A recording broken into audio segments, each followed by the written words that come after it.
Carmel ಧ್ಯಾನ ದೈನಂದಿನ ವಾಚನಗಳ ಮೇಲಿನ ಧ್ಯಾನ ಫೆಬ್ರವರಿ 3ನೇ ತಾರೀಕು ಸೋಮವಾರ. ಹಿಬ್ರಿಯರಿಗೆ ಬರೆದ ಪತ್ರದಿಂದ ವಾಚನ. ಪ್ರಿಯ ಸಹೋದರ ಸಹೋದರಿಯರೇ, ಇನ್ನೂ ಹೇಳಬೇಕೆ? ಗಿಡಿಯೋನ್, ಬಾರಾಕ್, ಸಂಸೋನ್, ಹೆಫ್ತಾಹ, ದಾವೀದ, ಸಮುವೇಲ ಇವರನ್ನು ಇತರ ಪ್ರವಾದಿಗಳನ್ನು ಕುರಿತು ಹೇಳಬೇಕಾದರೆ ನನಗೆ ಸಮಯ ಸಾಲದು.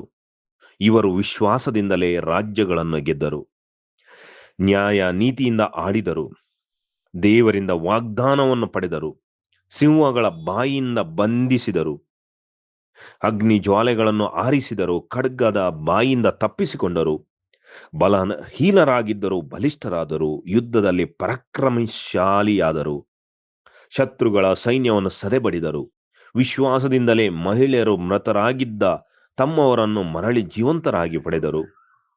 ಕೆಲವರು ಇದಕ್ಕಿಂತ ಶ್ರೇಷ್ಠವಾದ ಪುನರುತ್ಥಾನವನ್ನು ಪಡೆಯುವ ಉದ್ದೇಶದಿಂದ ಬಿಡುಗಡೆಯನ್ನು ನಿರಾಕರಿಸಿ ಹಿಂಸೆ ಬಾಧೆಗಳಿಗೆ ತುತ್ತಾದರು, ಮರಣವನ್ನು ಅಪ್ಪಿದರು. ಇನ್ನು ಕೆಲವರು ಹಾಸ್ಯ, ಪರಿಹಾಸ್ಯ, ಏಟು, ಪೆಟ್ಟು, ಸಂಕೋಲೆ, ಸೆರೆ ಅನುಭವಿಸಿದರು. ಮತ್ತೆ ಕೆಲವರು ಜನರು ಕಲ್ಲೆಸೆದು ಕೊಂದರು, ಗರಗಸದಿಂದ ಸೀಳಿ ಸಾಯಿಸಿದರು, ಖಡ್ಗದಿಂದ ಕಡಿದು ಹಾಕಿದರು. ಇನ್ನು ಕೆಲವರು ನಿರ್ಗತಿಕರಾಗಿ ಕುರಿ ಮೇಕೆಗಳ ಚರ್ಮವನ್ನು ಹೊದ್ದುಕೊಂಡು ಅಲೆದಾಡಿದರು, ಬಡತನಕ್ಕೂ ಹಿಂಸೆ ಬಾಧೆಗಳಿಗೂ ಕಷ್ಟ ಸಂಕಷ್ಟಗಳಿಗೂ ಈಡಾದರು. ಇಂಥವರಿಗೆ ಈ ಲೋಕ ತಕ್ಕ ಸ್ಥಳವಾಗಿರಲಿಲ್ಲ. ಈ ಕಾರಣದಿಂದ ಅವರು ಕಾಡು, ಬೆಟ್ಟ, ಗುಹೆ, ಕಣಿವೆಗಳಲ್ಲಿ ತಲೆಮರೆಸಿಕೊಂಡಿದ್ದರು.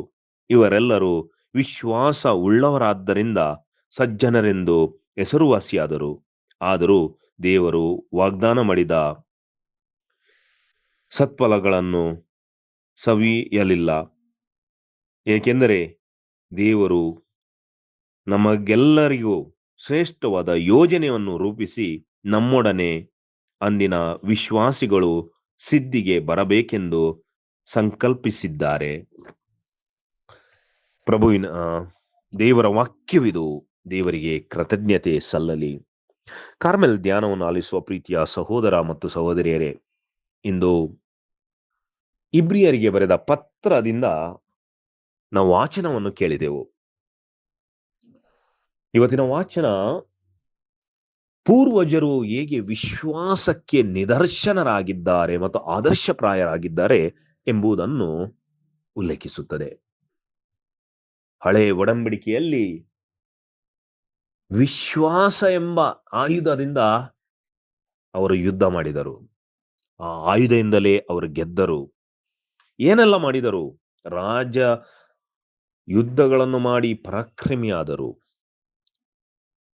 ಪ್ರವಾದಿಗಳಾದರು, ಕಷ್ಟ ಹಿಂಸೆ ಬಾಧೆಗಳು ಬಂದಾಗ ಜಗ್ಗದೆ ಎದೆ ಕೊಟ್ಟು ಮುನ್ನಡೆದರು.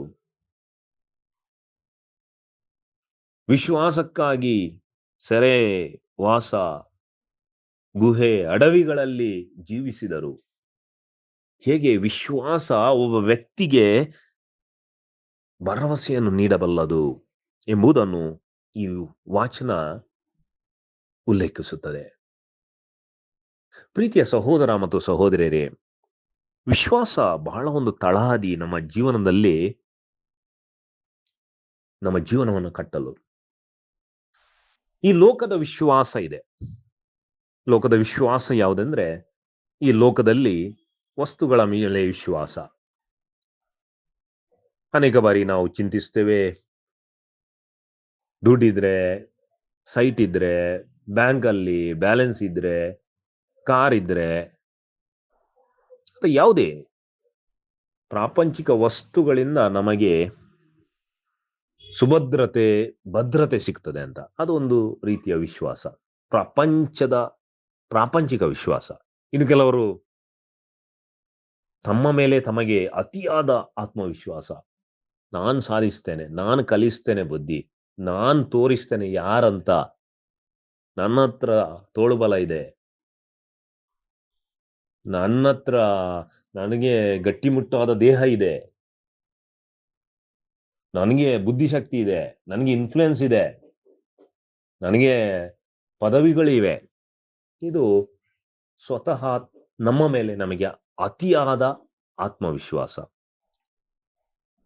ಆದ್ರೆ ಈ ಲೋಕದ ವಿಶ್ವಾಸ ಏನಂತ ಹೇಳ್ತೇವೆ, ವಸ್ತುಗಳ ಮೇಲೆ, ನಮ್ಮ ಮೇಲೆ ಅಥವಾ ಇತರರ ಮೇಲೆಯೂ ನನಗೆ ಇನ್ಫ್ಲುಯೆನ್ಸ್ ಇದೆ, ರಾಜಕೀಯ ಆ, ಇನ್ಫ್ಲುಯೆನ್ಸ್ ಇದೆ, ಅಥವಾ ನನಗೆ ತುಂಬಾ ಹಣ ಇದ್ದವರ ಇನ್ಫ್ಲುಯೆನ್ಸ್ ಇದೆ, ಅದೆಲ್ಲ ಇತರರ ಮೇಲೆ ಅತಿಯಾದ ವಿಶ್ವಾಸ. ಇದೆಲ್ಲ ಕ್ಷಣಿಕವಾದದ್ದು, ಪ್ರಾಪಂಚಿಕವಾದದ್ದು. ಇವತ್ತಿದ್ದ ವ್ಯಕ್ತಿ ನಾಳೆ ಇಲ್ಲ. ಇವತ್ತಿದ್ದ ಆರೋಗ್ಯ ನಾಳೆ ನಮಗೆ ಇರ್ತದ ಅಂತ ಗೊತ್ತಿಲ್ಲ. ಇವತ್ತಿದ್ದ ವ್ಯಕ್ತಿ ನಾಳೆ ಇದ್ದಾನಲ್ಲ ಇಲ್ವಾ ಗೊತ್ತಿಲ್ಲ. ಇವತ್ತಿದ್ದ ಹಣ ನಾಳೆ ಇದೆ ಅಂತ ಗೊತ್ತಿಲ್ಲ. ಆದ್ರೆ ಅದರ ಮೇಲೆ ಅನೇಕ ಬಾರಿ ನಾವು ಸುಳ್ಳಿನ ಗೋಪುರವನ್ನು ಕಟ್ಟಿ ಕನಸಿನಲ್ಲಿ ತೇಲ್ತೇವೆ. ಆದ್ರೆ ನಿಜವಾದ ಶಾಶ್ವತವಾದದ್ದು ಯಾವುದು? ದೇವರು ಮಾತ್ರ. ಅವರು ಅವಿನಾಶಿ. ಅವರ ಮೇಲೆ ನಾವು ವಿಶ್ವಾಸವಿಟ್ಟಾಗ ಈ ಪ್ರಪಂಚವನ್ನು ಜಯಿಸಬಹುದು. ನಮ್ಮ ಅಹಮ್ಮನ್ನು ನಾವು ಜಯಿಸಬಹುದು.